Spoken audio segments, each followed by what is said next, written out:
ይቅርታ አድርጊልኝ እናቴ። ይዛን ስትጓዝ የነበረችው ጀልባ ልታደርሰን አልቻለችም። ማዕበሉ ከብዷት ወደ ግራና ወደ ቀኝ እየተንገዳገደች ነው።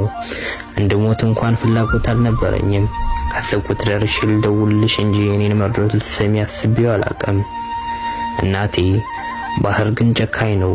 ላደርግልሽ ያሰብኩት ሳላደርግልሽ ባህሩ ሊውጠኝ ነው። ሁሉም እዚህ ጀልባ ላይ ያሉት የራሳቸው ዓላማ ነበራቸው። እኔ ግን ያንቺን ደስታ ማየት ነበር ዓላማዬ።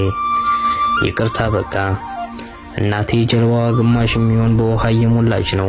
ከፊታችንም ኃይለኛ የሚባል ማዕበል እየመጣብን ነው። ሁላችንም ተስፋ ቆርጠን ወደ ፈጣሪያችን እየተጸጸትን ነው።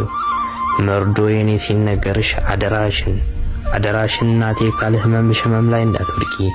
አንድ ጊዜ እድሌ ጠማማ ሆኖ ባህር ላይ ቀርቻለሁ። አጠገቤ ያሉት ሁሉም ወደ ፈጣሪያቸው እየተማጸኑ ነው።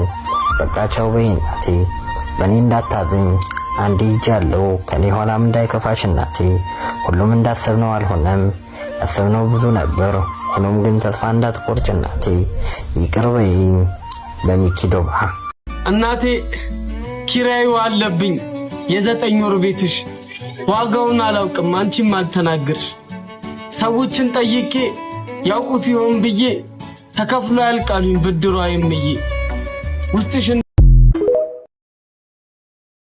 قل يا أيها الكافرون በላቸው እናንተ ከሃዲዎች ሆይ لا أعبد ما تعبدون ያንን የምትገዙትን ጣዖት አሁን አልገዛም። ولا أنتم عابدون ما أعبد እናንተም እኔ የምገዛውን አምላክ አሁን ተገዢዎች አይደላችሁም።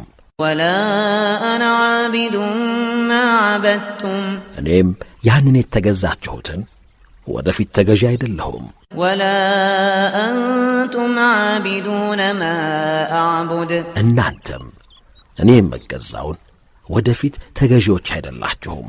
لكم دينكم ولي دين ለእናንተ ሃይማኖታችሁ አላችሁ፣ ለእኔም ሃይማኖት ያለኝ።